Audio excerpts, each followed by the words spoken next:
I am continuing to read the book of Jasher, starting with chapter 9, which is more details about Abraham's life, which used to be called Abram before God changed his name.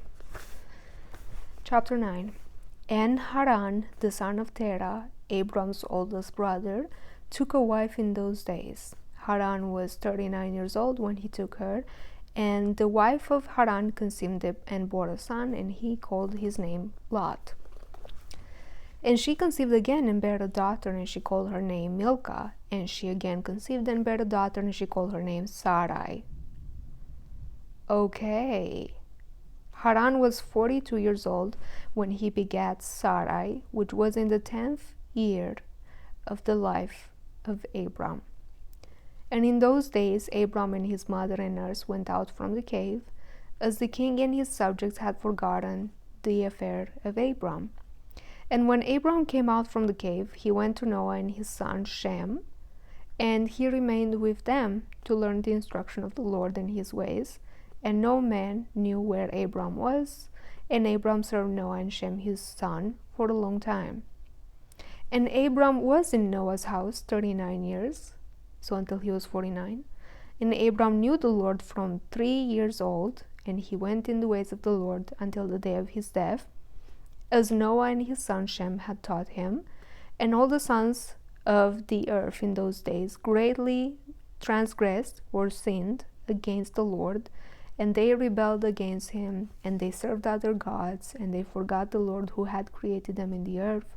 And the inhabitants of the earth made unto themselves at that time every man his god, gods of wood and stone, which could neither speak, hear, nor deliver. And the sons of men served them, and they became their gods. This is very sad.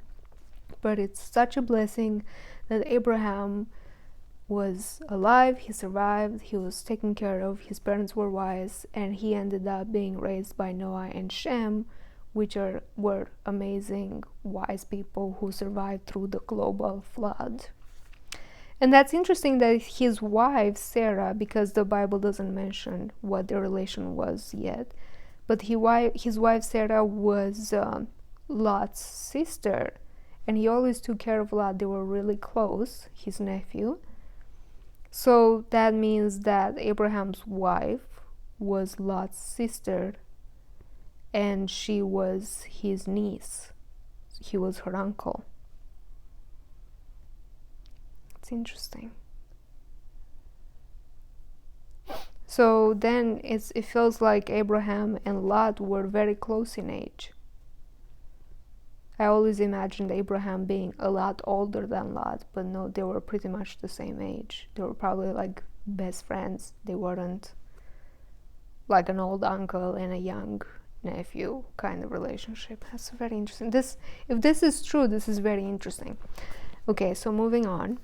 And the kings and all his servants, the king Nimrod and all his servants, and Terah with all his household, were then the first of those that served gods of wood and stone.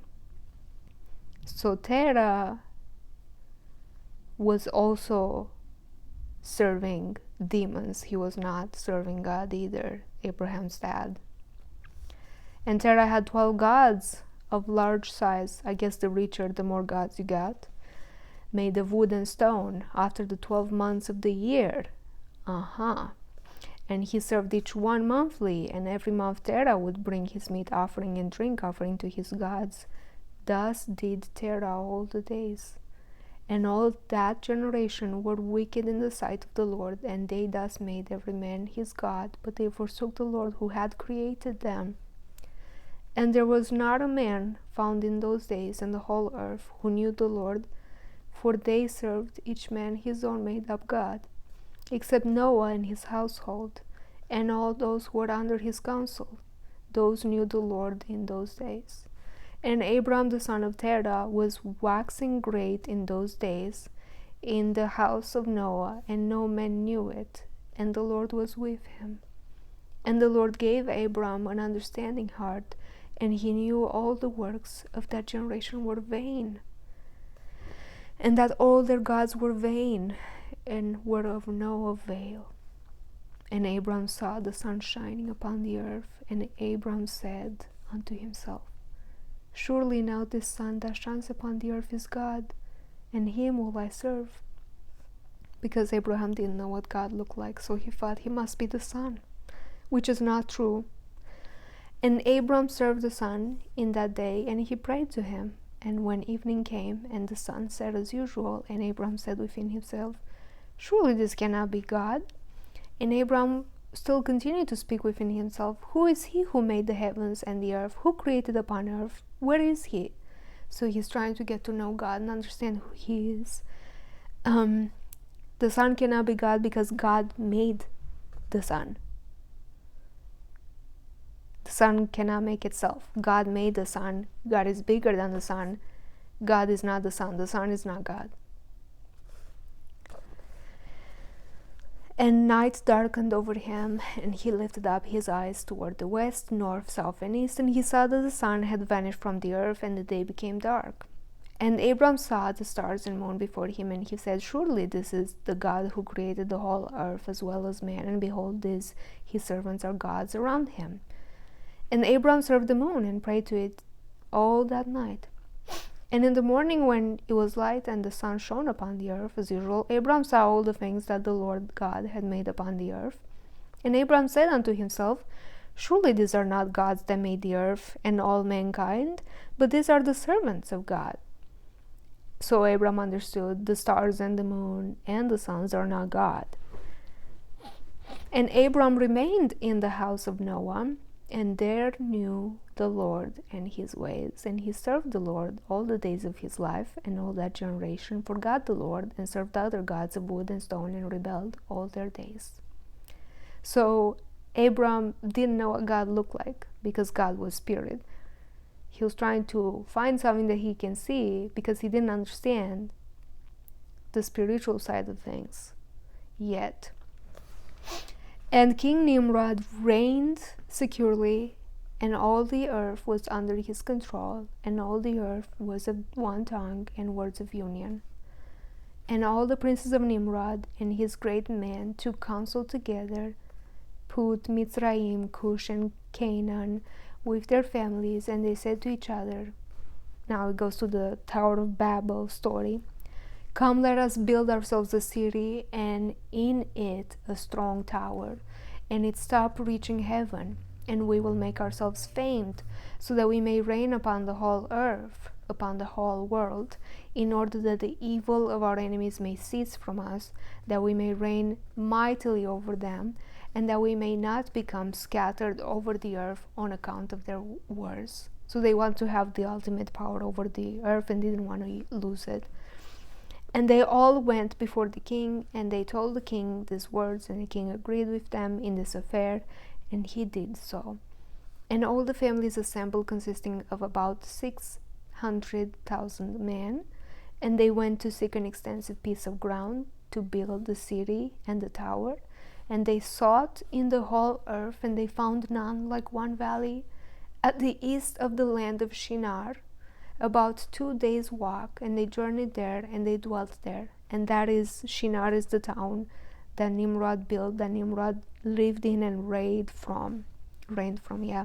So 2 days away of walking distance, they built the Tower of Babel. And they began to make bricks and burn fires to build the city. Okay, so you would make the bricks and burn them into the fire to make them really strong.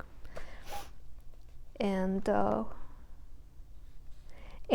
tower that they had imagined to complete, and the building of the tower was unto them a transgression and a sin, and they began to build it. And while they were building against the Lord God of heaven, they imagined in their heart to war against him. So they want to fight against God and to ascend into heaven. That's crazy. And all these people and all the families divided themselves in 3 parts. The first said, We will ascend into heaven and fight against God. The second said, We will ascend to heaven and place our own gods there and serve them. And the third part said, We will ascend to heaven and smite God, hit God with bows and spears, as if he was some sort of person. And God knew all their works and all their evil thoughts, and he saw the city and the tower which they were building. This is so evil and so sad. And when they were building, they built themselves a great city and a very high and strong tower. And on account of its height, the mortar and bricks did not reach the builders in their ascent to it, until those who went up had completed a full year. And after that they reached to the builders and gave them the mortar and the bricks. Thus was it done daily. So this tower was so tall and so big that it took them a whole year to reach from the bottom to the top to bring the materials for construction. A whole year. They really did reach high up in the atmosphere. I wonder how they were breathing out there. Okay, continuing with chapter 9, same chapter. And behold, these ascended and others descended the whole day. And if a brick should fall from their hands and get broken, they would all weep over it, because it was a hassle. And if a man fell and died, none of them would look at him. So they were so selfish and evil. They only cared about the tower. They didn't care about their people. They didn't care if one of them died. That's horrible. They did nothing about it. Such evil people. And the Lord knew their thoughts, and it came to pass when they were building, they cast the arrows toward the heavens.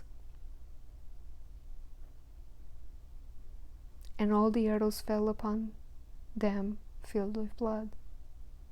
And when they saw them, they said to each other, surely we have slain all those that are in heaven.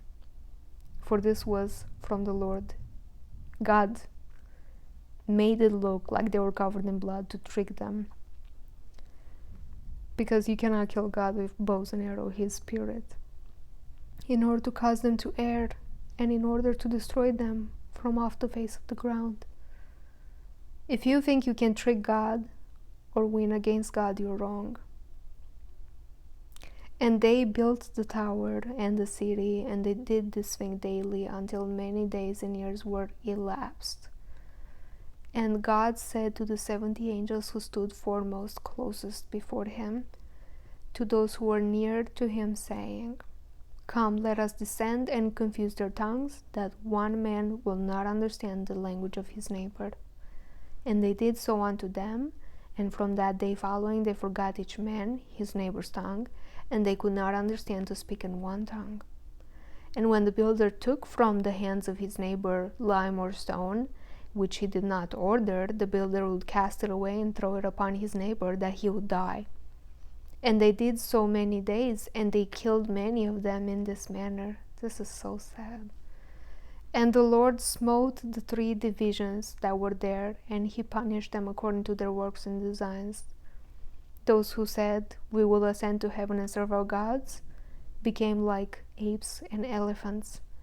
And those who said, we will smite the heaven with arrows, the Lord killed them, one man through the hand of his neighbor. And the 3rd division, for those who said, we will ascend to heaven and fight against him, the Lord scattered them throughout the earth. And those who were left among them, when they knew and understood the evil which was coming upon them, they left the building, and they also became scattered upon the face of the whole earth. And they ceased building the city and the tower. Therefore he called that place Babel, for there the Lord confused the language of the whole earth. Behold, it was at the east of the land of Shinar. So if you know where the land of Shinar, 2 days walk, around 14 miles or so, you will find at the east of that city, you will find Babel. But it's not going to look like a massive tower, because it sank into the ground. So here, and as to the tower which the sons of men built, the earth opened its mouth and swallowed up 1/3 part of it. So the bottom, the widest, biggest, the foundation, 1/3 of that tower, which was massive, was swallowed up by the earth, and a fire also descended from heaven and burned another third, and the other third is left to this day, and it is of that part which was aloft, and its circumference is 3 days' walk. And many of the sons of men died in that tower, a people without number. So logically, what it says about the tower is that it reached up, high up into the sky. The bottom third of that tower, the biggest, widest, it sank into the ground, so it's hidden underground. And then the top third was burnt up to a crisp by fire from heaven. So now, most logically, what we have left are ruins of the middle third of the tower, wherever it's at. Most likely somewhere still in the Middle East region of the earth, most likely, because that's where most of these things were happening.